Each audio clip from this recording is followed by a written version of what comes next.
So gold coins in 2022. I know what I'm buying. What are you buying? You want to go first or should I?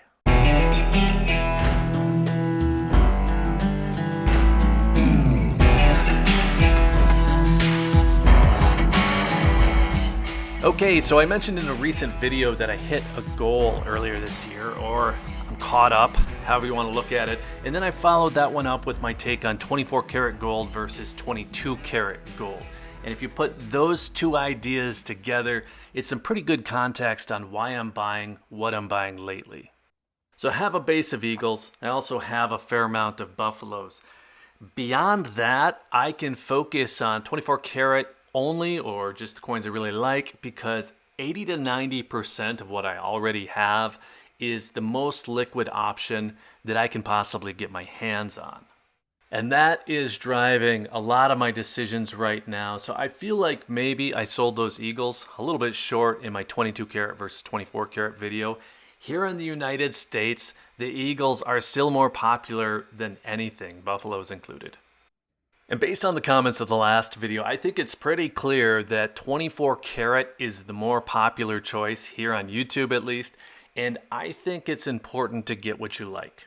But if I was personally starting today, right now, I would still start off with the eagles here in the United States, that is. I'm not saying that anyone else has to, that's just what I would do. And that takes everything I know into account, everything I enjoy into account. My first 3 ounces would probably be 2 ounces of eagles and then a buffalo. I might even go with 8 quarters rather than the 1 ounce coins. Now, I don't know if this is interesting or not, but I'm planning to keep 10 buffaloes and 10 eagles together. That'll be something that I'll keep close in case I need a quick sale. Now, I don't expect to need to do that, but I want it to be easy if I do. So having a tube of eagles or a tube of buffaloes, or in my case, a tube of half of each, that covers that specific need if it ever pops up.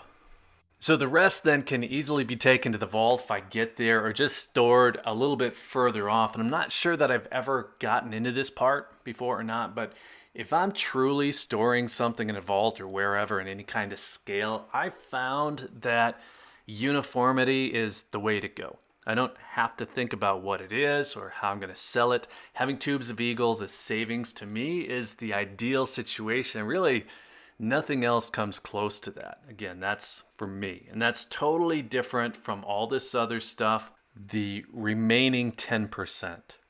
So what does that even leave? And I guess why is this even important? Well, if 80 to 90% of the gold that I have is incredibly liquid, I'm not even sure that I need things like Maple Leafs or Britannias or Krugerrands or really any of the second level options because I'm covered with those eagles and buffaloes, the base of my stack, I guess. And that's what I was thinking when I sold my Britannias. Basically, I just switched them out for an eagle and a buffalo, but there was a little bit more to it. The other part was that I was just making sure that anything I planned to buy in bulk would be easy to sell, since I ran into a snag in the past trying to sell a bunch of old European coins in a slow market. I didn't want to repeat that. Now, I'm probably confusing everyone just a little bit showing these British Royal Arms coins while I'm talking about the Britannias, but it's the closest that I have right now. Well, if you're wondering, I guess what I found locally is that all 3 of my local shops are more than happy to buy Britannias. All 3 of them actually asked if the coins that I had were 2021 or newer when I called in to find out. So that tells me that they're getting the same request from their customers. So even though I'm not sure yet that I need Britannias, I'd say that they're safe, at least in my mind, for a quick sale. So if I didn't have this channel, the big reason that I would choose Britannias at all would just be to bring my average cost down. Same goes for kangaroos. Canadian Maple Leafs and Krugerrands, probably the 2 second options that I used to think about. They're kind of out for me as a primary option because of the 1099B reporting requirements in a sale. That's basically if you sell 25 ounces of either one of those, you have a 1099B that's filled out for you, sent to the IRS. Not a big deal, but then you have to prove cost basis. You don't want it if you don't have to have it. Well, Britannias and kangaroos are not called out in that law, and I definitely see the side of bringing your costs down. So then it comes down, I guess, to whether or not you like the coins, the Britannias or the kangaroos, enough to make it worth saving a little bit of money on the front end while giving up a little bit in the back. And that's probably more about giving up a few easy sale options than it is about the actual money, because you're only talking about probably a percentage or two, maybe three in the sale price. That'd be at the most. And I'm jumping around a little bit with phrasing here. This is less about what I'm doing personally, more about what I think it's worth thinking about if you're unsure what to buy. Now, I already have my mind made up in most cases. It's the Eagles at scale, since they're so easy to sell, and I also had quite a few to begin with, so there's momentum there. Buffaloes, though, they were more about what I liked. And Britannias might be that for you. I know they're getting a lot more popular here on YouTube. And that's why I guess I picked them up initially. I wanted to check out the security features as well. But it's also why I wanted to check in with the local dealers to see what they thought of them. So I haven't ruled out Britannias. I'm still kicking them around. At least once I get the final few Buffaloes and Eagles knocked out to finish off some tubes. But I'm not completely sure that I'll ever get around to them. Buffaloes are just easy, so are Eagles. And then if I'm looking for variety or fun beyond that, it's pretty easy to let the inhibitions go and just look for the harder to find stuff, the more collectible stuff, and unfortunately, the more expensive stuff. That's kind of where my attention has been going lately. So far this year, I've been buying Eagles or Buffaloes about half the time, and then the other half breaks any rules that I might have in my head on buying low, sticking with the most popular options. I've been buying series coins mostly, Perth Mint in particular. The Series 3 Lunars, that's what has my attention right now. And I didn't realize until the Tiger hit just how much I'd like this series. So I've been searching backwards, going back, trying to find the rat and the ox to catch up. I feel like I really messed that part up because both the 2020 rat, and I guess they call it the mouse in this series, and the 2021 ox, well, they were reasonably priced at release. And now, a year later, 2 years later, they're hard to find, and they're typically expensive. Okay, so if you've spotted the ox here, I got pretty lucky. I found this one locally. I had some help. Again, this is the 2021 year of the ox. It's the Series 3 Lunar from Perth Mint. Really great design. I don't know why I passed on this the first time. I've really kind of grown to like these. I'm hoping to find the mouse the same way, not have to buy it online, but it's not looking good right now. It probably will end up being an online purchase, probably will end up costing me a little bit more. These BU coins, they're really just kind of scratching the surface of that semi-numismatic world. This 1 ounce high relief Year of the Tiger, this is one of 188 produced. It's a better example of just how dumb you can get, I guess.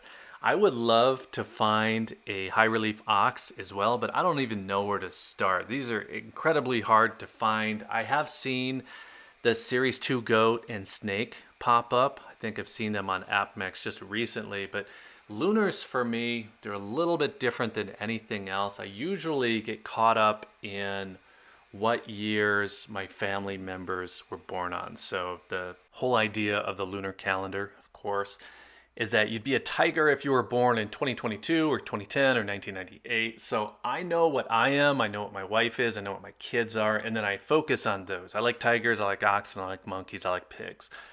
Probably not the animals I would have chosen otherwise, but those are the ones that I'm doubling up on. And this series is just so nice that I am going to get all of them. At least I'm going to try to get all of them going forward.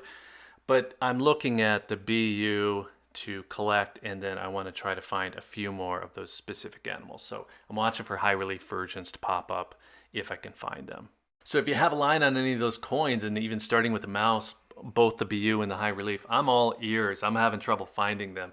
And then there are also a few of the Series 2 high relief coins that I love to find as well, dog and dragon in particular. I don't even really know where to start. So this little half drop into the rabbit hole, this trip, I guess, has been a bit of a wake-up call for me on buying series coins as they're released. Perth Mint releases them for about the same price as a kangaroo, but you have to get them at release because the price escalates quickly as dealers begin to sell out. So finding them a year or more later gets very difficult. And that works out just fine because that difficulty, that slows me down. They're never going to be the base of what I'm buying though. I have a few coins on my hit list. I'll grab them if I can find them. But then for everything else, I'll stick to the logical choices. And over the last year, my definition of variety has changed. Britannia, it's no longer about variety to me. That is a possible logical decision. My variety is way further off the path than something as easy as a Britannia. And the further I get off the path there with those random or semi-numismatic purchases, the closer I feel like I need to stay to it for the majority. That just balances it out. That's how my brain works. Okay, to try to get back on topic, I think my original idea here for this video was to give another shout out to Eagles and then mention that Britannias have been growing in popularity locally. We all know that. But probably the only contentious thing that I'm going to say here is that I could see Britannias being an alternative to Buffaloes. I'm not there yet personally, but I can see the logic based on price, based on security features. I guess we'll see where that goes. Okay, so let's call it good there. Let us know what you think. What would your first 3 ounces look like if you were starting out today knowing what you already know? And if you know where to find that rat, well, let me know that too. I'm on the hunt. While you're in the comments, be sure to hit the like button. If you found any of this interesting, make sure you're subscribed with notifications turned on if you want to see more on the topic. And if you're still here, thanks again for watching. I always appreciate your time. Take care.